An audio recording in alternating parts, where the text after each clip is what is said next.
बिस्मिल्लाहिर्रहमानिर्रहीम। मेरा नाम नुमान हबीब है और आप देख रहे हैं न्यू वर्ल्ड। आज हम PHP और डेटाबेस के कनेक्शन के बारे में बात करने जा रहे हैं। तो मैंने यानी कि फ़ोल्डर ओपन कर लिया है htdoc के फ़ोल्डर के अंदर। उसका नाम रखा है मैंने PHP डेटाबेस कनेक्शन। तो इसके अंदर एक फ़ाइल बना लेते हैं db.php। मैंने अपना यानी कि जैम का सर्वर जो है वो ऑन कर लिया और इसी के साथ MySQL जो है वो भी ओपन कर लिया। तो क्रोम में यानी कि database/db.php जो है वो मैं ओपन करता हूँ। अगर तो कुछ भी नहीं शो हो रहा क्योंकि अभी हमने कोई कोड नहीं लिखा। सबसे पहले हम यानी कि हमें होस्ट का जो वेरिएबल चाहिए होता है PHP के अंदर, तो PHP का टैग शुरू करते हैं। उसके बाद हमें होस्ट का वेरिएबल चाहिए और ये हमारा यानी कि लोकल होस्ट होगा, लोकल होस्ट। इसके बाद हमें चाहिए यूज़र, तो यूज़र जो है वो रूट है। इसके बाद हमें चाहिए पासवर्ड, तो पासवर्ड जो है वो खाली होता है MySQL यानी PHP MyAdmin में जो पासवर्ड आप रखते हैं वो खाली होता है। और इसके बाद हमें DB चाहिए जो डेटाबेस है जिससे आप कनेक्ट कर रहे हैं। तो वो डेटाबेस इनके आप लोकल होस्ट पे आके यानी कि अपना डेटाबेस बना भी सकते हैं। PHP MyAdmin पे आके यहाँ पे आप न्यू डेटाबेस बना सकते हैं, या ये बहुत सारे डेटाबेस है। मैं टेस्ट जो है इससे कनेक्ट करना चाहता हूँ, तो मैं यहाँ पे टेस्ट लिखूँगा। इसके बाद हम कनेक्शन का एक वेरिएबल लेंगे और MySQLi हम यूज़ करेंगे। MySQLi का फंक्शन है कनेक्ट। तो ये जो फंक्शन है ये सारे वेरिएबल लेता है, होस्ट, उसके बाद यूज़र, उसके बाद पासवर्ड और उसके बाद DB।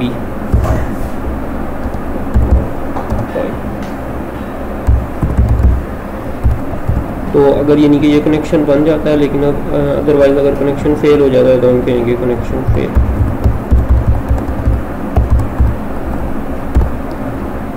अब अगर मैं इसे सेव करूं और चल के रिफ़्रेश करूं इस पेज को, तो यानी कुछ भी नहीं शो हो रहा। इसका मतलब हमारा कनेक्शन जो है वो बन गया। अगर मैं यहाँ पे कोई मिस्टेक कर दूं, लाइक डेटाबेस का नेम चेंज कर दूं, तो कनेक्शन फेल जो है और MySQL कनेक्ट की वार्निंग भी आ रही है। तो यहाँ पे अगर टेस्ट ही रन दे तो कनेक्शन जो है हमारा बन गया। हम इसे ऐसे भी चेक कर सकते हैं, if connection then echo connection successful.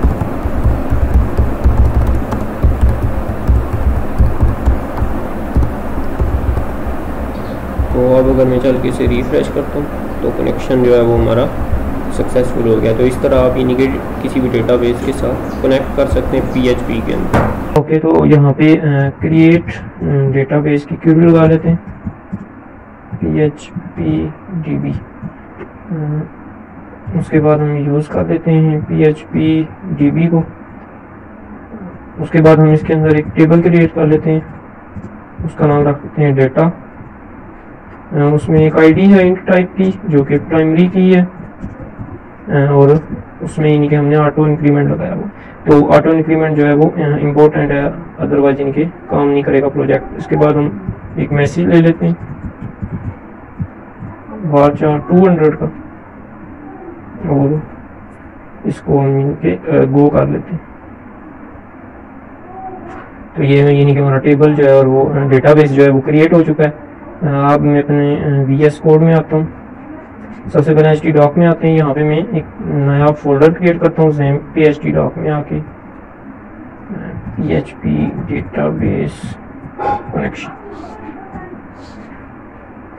तो ये मैंने न्यू एक टेबल क्रिएट कर लिया। तो इस फोल्डर को एक न्यू फोल्डर क्रिएट कर लिया, इस फोल्डर को ओपन कर लेते हैं। इसके बाद हम इनके सबसे पहली फाइल क्रिएट कर लेते हैं index.php। उसके बाद हम get.data.php की फाइल क्रिएट कर लेते हैं। उसके बाद हम इसके बाद हम post data.php की फाइल बना लेते हैं। इसके बाद हम db config.php। तो अब सबसे पहले dbconfig.php फाइल में हम कोड जो लिखेंगे वो डेटाबेस के साथ कनेक्शन के लिए लिखेंगे। तो सबसे पहले हमें यहाँ पे होस्ट लिखना होता है, जो कि लोकल होस्ट है। क्योंकि हम यानी कि MySQL यूज़ कर रहे हैं, तो MySQL जो पोर्ट 3306 पे आ रहा है मेरा, तो मैंने इसलिए सिर्फ लोकल होस्ट लिखा है। अगर आपका यहाँ पे कुछ और पोर्ट आ रहा है तो फिर आपको यानी कि यहाँ पे वो पोर्ट भी मेंशन करना पड़ेगा, जैसे कि 3306 है तो आप यहाँ पे वो पोर्ट लिख सकते हैं। इसके बाद हम यूज़र लिखेंगे। यूज़र जो है वो PHP MyAdmin में रूट है, और उसके बाद पासवर्ड लेट्स से पास, ये यानी कि खाली स्ट्रिंग होती है PHP में, PHP MyAdmin में। उसके बाद हमारे पास DB यानी कि कौन से डेटाबेस से आप कनेक्ट करना चाहते हैं। तो हमने भी एक डेटाबेस बनाया PHP DB, तो हम इससे कनेक्ट करेंगे। हम कनेक्शन का एक वेरिएबल बनाएंगे और इसके बाद हम इसे इक्वल टू कर देंगे MySQL i। हम बेसिकली इसमें यूज़ करेंगे MySQL i का फंक्शन है कनेक्ट, उसको कॉल करेंगे। ये यानी कि होस्ट, यूज़र, पासवर्ड और DB को एज अ पैरामीटर लेता है। तो इसे सबसे पहले होस्ट भेजना पड़ता है, फिर यूज़र, फिर पासवर्ड और फिर DB। तो ये जो फंक्शन है ये हमें यानी कि MySQL के साथ कनेक्ट होगा, इस होस्ट पे, यूज़र रूट पे, पासवर्ड पे और डेटाबेस से कनेक्ट होगा। उसके बाद हमें कनेक्शन का वेरिएबल जो है रिटर्न करेगा, जो हम अपने प्रोग्राम में आगे यूज़ कर पाएंगे। लेट्स सपोज किसी वजह से अगर हमारा कनेक्शन जो है वो नहीं बन पाता तो हम r लिखेंगे, उसके बाद यहाँ पे मैसेज लिख देंगे डेटाबेस कनेक्शन फेल्ड। तो इस फाइल को सेव कर लेते हैं। अब इसके बाद index.php में आते हैं, तो यहाँ पे सबसे पहले HTML का फॉर्म ले लेते हैं। तो हम एक फॉर्म बना लेते हैं। सबसे पहले फॉर्म का जो एक्शन होगा वो हम यानी कि रखेंगे पोस्ट data.php और मेथड जो है वो पोस्ट रखेंगे। इसके अंदर हम एक टेक्स्ट एरिया लेंगे जिसका नाम हम मैसेज रख देते हैं, आईडी भी मैसेज रख लेते हैं, और इसको यानी कि हम लेबल दे देते हैं मैसेज, इंटर योर मैसेज। और उसके बाद हम एक बटन क्रिएट कर लेते हैं सबमिट का, यानी कि button type equal to submit and उसे इनके कह देते हैं सेव। तो अब यानी कि ये अगर हम सेव करें और मैं लोकल होस्ट पे हूँ और डेटाबेस कनेक्शन पे हूँ, तो ये जो है यानी कि index.php इस तरह में शो हो रही है। तो हम इसमें स्टाइल दे देते हैं डिस्प्ले फ्लेक्स डायरेक्शन कॉलम और लाइन आइटम्स सेंटर।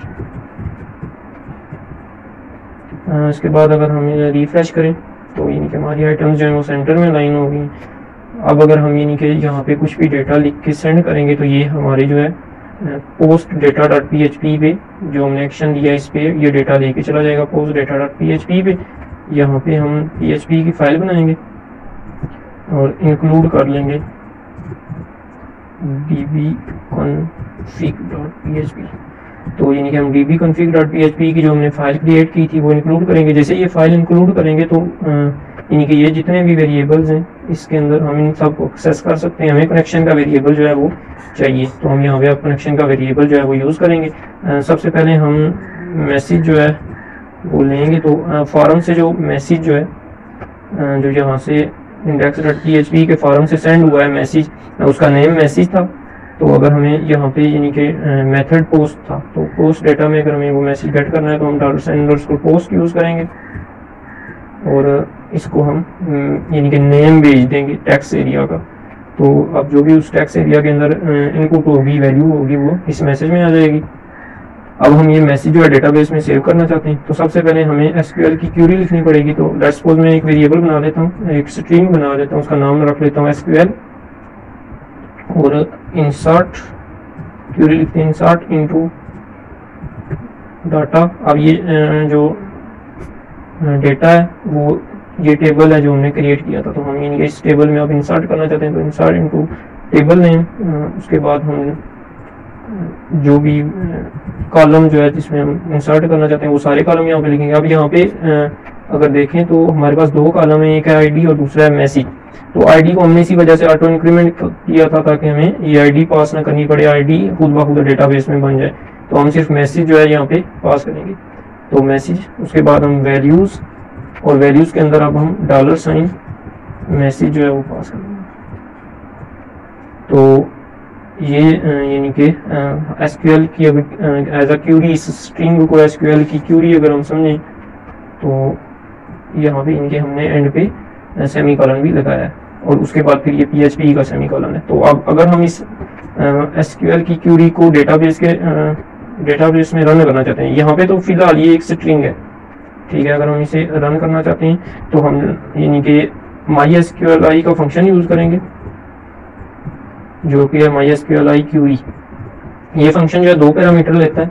सबसे पहला पैरामीटर होता है कनेक्शन का वेरिएबल, जो हमने क्रिएट किया है db.config में, यहाँ पे जो कनेक्शन का वेरिएबल क्रिएट किया है, और यहाँ पे जब हमने इंक्लूड किया तो हम कनेक्शन का वेरिएबल एक्सेस कर सकते हैं। और उसके बाद ये दूसरा पैरामीटर एसक्यूएल जो है वो लेता है। एसक्यूएल बेसिकली यानी कि क्यूरी। आप यहाँ पे ये सारी क्यूरी कॉपी करके यहाँ पे यानी कि पास कर सकते हैं, डबल कोट्स के अंदर ये सारी इसी तरह पास कर सकते हैं। मैंने वैसे एक वेरिएबल में ले लिया, तो ये अब यहाँ पे कोई भी एसक्यूएल की क्यूरी जो है वो लिख सकते हैं। तो अब ये MySQL का फंक्शन जो है ये डेटाबेस पे क्यूरी करेगा। जब तक ये लाइन है, ये लाइन यानी कि हमारी जब तक नहीं चलती MySQL क्यूरी की, तो डेटाबेस पे कोई क्यूरी नहीं होगी, चाहे आप यानी कि ये स्टेटमेंट लिख लें। ये एक स्ट्रिंग है, जब हम ये क्यूरी लिखते हैं, क्यूरी का फंक्शन कॉल करते हैं, तब ये डेटाबेस पे क्यूरी करेगा। ये अब जो फंक्शन है ये बहुत सारी चीज़ें जो है रिटर्न करता है, ये डिपेंड करता है कि आपकी एसक्यूएल क्या है। तो इंसर्ट अगर की कमांड है यानी कि क्यूरी है, तो ये एक बूलियन रिटर्न करेगा, ट्रू या फॉल्स। तो हम इस पे इफ लगा सकते हैं। तो अगर देखा जाए तो इफ अगर ट्रू हो तो ये यानी कि कोड जो है वो रन होता है। हमें यानी कि इक्वल टू ट्रू करने की जरूरत नहीं होती है, हम सिंपल लिख सकते हैं इफ MySQL क्यू। तो अब अगर ये ट्रू रिटर्न करेगा, इसका मतलब डेटाबेस में यानी कि सेव हो गया है हमारा जो भी हमने यानी कि डेटा सेव करना था। तो हम हेडर का फंक्शन कॉल करेंगे, और हेडर का जो फंक्शन है वो हम उसे लोकेशन दे देंगे कि index.php पे इनके रीडायरेक्ट कर जाओ, तो ये वापस index.php पे भेज देगा। क्वेश्चन मार्क हम लगा लेते हैं, message equal to data saved, तो ये मैसेज लेके वहाँ पे चला जाएगा। अदरवाइज एल्स अगर यानी कि क्यूरी जो है वो फॉल्स रिटर्न कर रही है, तो हम यानी कि यहाँ पे लोकेशन index.php एंड मैसेज जो है वो हम रखेंगे सम एरर, तो ये मैसेज जो है यानी कि वापस index.php पे ये हेडर का फंक्शन जो है वो रिटर्न कर जाएगा। तो इसे हम सेव कर लेते हैं। इसके बाद अब हम आ जाते हैं गेट डेटा में। तो गेट डेटा का जो यानी कि फंक्शन है, जो फाइल है, इसमें हम PHP का टैग लगाएंगे। इसके बाद अब हम SQL लिखेंगे, या आप इसे क्यूरी भी कह सकते हैं। तो क्यूरी लिखेंगे, वो होगी सिलेक्ट ऑल फ्रॉम डॉट, तो डेटा से यानी कि डेटा का जो टेबल है उसमें से सिलेक्ट ऑल कर लो। तो यानी कि MySQL की सिंपल क्यूरी है सिलेक्ट ऑल फ्रॉम डेटा, और उसके बाद हम सेमीकोलन भी लगाएंगे। तो अब ये क्यूरी जो है हम सबसे पहले इंक्लूड करेंगे dbconfig.php, तो हम dbconfig.php इंक्लूड करेंगे। अब हम कनेक्शन का वेरिएबल जो एक्सेस कर सकते हैं, तो अब हम MySQLi_query का फंक्शन लगा सकते हैं। इसे हम उसी तरह कनेक्शन, और दूसरी जो है वो हम क्यूरी भेजेंगे, क्योंकि अब हमारे पास जो स्ट्रिंग का नाम है वो यानी कि PHP में जो वेरिएबल का नाम है जिसके अंदर यानी कि क्यूरी जो है वो सेव है, वो उसका नाम क्यूरी है, $क्यूरी। तो हम $क्यूरी जो है वो पास करेंगे। तो MySQL की क्यूरी जो है इंसर्ट की स्टेटमेंट में उसने यानी कि ट्रू या फॉल्स रिटर्न करना था, लेकिन सिलेक्ट की स्टेटमेंट में वो हमें यानी कि सारा रिजल्ट का एक एरे जो है, एरे कह सकते हैं, यानी कि रिजल्ट का एक एरे जो है वो रिटर्न होगा। तो हम इस रिजल्ट के एरे को पर बहुत से इनके फंक्शन जो हैं वो यूज़ कर सकते हैं। तो जो सिंपल फंक्शन है वो let's suppose row equal to, हम अगर रो वाइज एक रो गेट करना चाहते हैं तो हम उसके लिए फैच एरे का फंक्शन जो है कॉल कर सकते हैं। तो dollar sign row equal to यानी कि रिजल्ट में से फर्स्ट रो जो है, रिजल्ट में बहुत सारी रोज हो सकता है, 2 रोज 3 रोज, जितनी भी डेटा बेस के टेबल के अंदर जितनी भी रोज होंगी वो रिजल्ट के अंदर आएंगी। तो हम फैच एरे का फंक्शन लगा के ये जो है पहली रो रिटर्न करेगा। हम चाहते हैं हमें सारी रोज मिले तो हम वाइल लूप लगाएंगे एंड देन ये यानी कि आगे रो इक्वल टू होता रहेगा। इसका मतलब है कि जितनी भी रोज है वो हमें मिलती रहेंगी। अब हम चाहते हैं कि ये जो रो का जो डेटा है वो शो हो जाए, तो हम टेबल की फॉर्म में डेटा जो है वो शो करना चाहते हैं। तो हम सबसे पहले एक टेबल बनाना पड़ेगा। ओके, तो अगर हम टेबल की फॉर्म में डेटा शो करना चाहते हैं तो हमें यानी कि टेबल जो है, ये मैंने एक सिंपल टेबल बना लिया टी हेड के साथ, उसमें यानी कि 2 ID और मैसेज शो करेंगे। और उसके बाद हमने टी बॉडी शुरू की है और यहाँ पे हम टी बॉडी और टेबल को जो है बंद कर देते हैं, टेबल को भी बंद कर लेते हैं। तो ये यानी कि हमने टी बॉडी और टेबल को बंद कर दिया। अब इस वाइल लूप के अंदर हम यानी कि सबसे पहले एको करेंगे यानी कि टी आर, हर बार एक नई यानी कि रो जो है वो क्रिएट हो जाएगी और फिर एको कर देंगे। तो अब यानी कि इसके अंदर हम अपना सारा डेटा जो है वो शो करेंगे। सबसे पहले हम एक TD ले लेते हैं और अब हम यानी कि इस रो में से डेटा जो है वो शो करना चाहते हैं। तो अगर आप फैच एरे का फंक्शन लगाते हैं, वो भी बहुत सारे फंक्शन है, लेकिन अगर आप फैच एरे का फंक्शन लगाते हैं तो हम यानी कि एसोसिएटिव एरे जो है वो रिटर्न होगा। हम रो में से डेटा अगर ऐड करना चाहते हैं तो हम सबसे पहले ID लेना चाहते हैं, तो dollar sign ID equal to, अब रो में से अगर डेटा लेना है तो रो ऑफ ID। तो ये जो हमने यानी कि ID भेजी है ये उस कॉलम का नाम है जो यहाँ पे हमने क्रिएट किया था ID। तो सेकंड कॉलम का नाम जो है वो है मैसेज। तो ये मैसेज अगर हमने लेना है, अब अगर हमने मैसेज लेना है, लेट्स सपोज हम उसका नाम इधर रख लेते हैं मैस। तो हम डॉलर साइन रो में से मैसेज अगर पास करेंगे तो वो हमें रिटर्न हो जाएगा और इस वेरिएबल में हम सेव कर लेंगे। तो अब यहाँ पे हम ID शो करना चाहते हैं, सबसे पहले तो हम डॉलर साइन ID भेजेंगे, इसके बाद हम इसी तरह मैसेज जो है वो शो करेंगे। तो ये मैसेज जो है वो शो हो जाए। तो इसको अगर हम सेव कर लें, अब हम यानी कि गेट डेटा डॉट PHP को इंडेक्स डॉट PHP में इंक्लूड कर लेंगे। लाइक हम यहाँ पे इसे इंक्लूड कर लेंगे।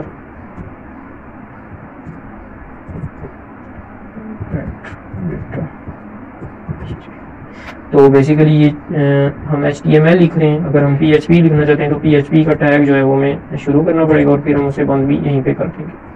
तो अब ये जो है लाइन इंक्लूड कर देगी गेट डेटा को। अब अगर हम इसे सेव करें, अब हम वापस चलते हैं डॉक्यूमेंट में।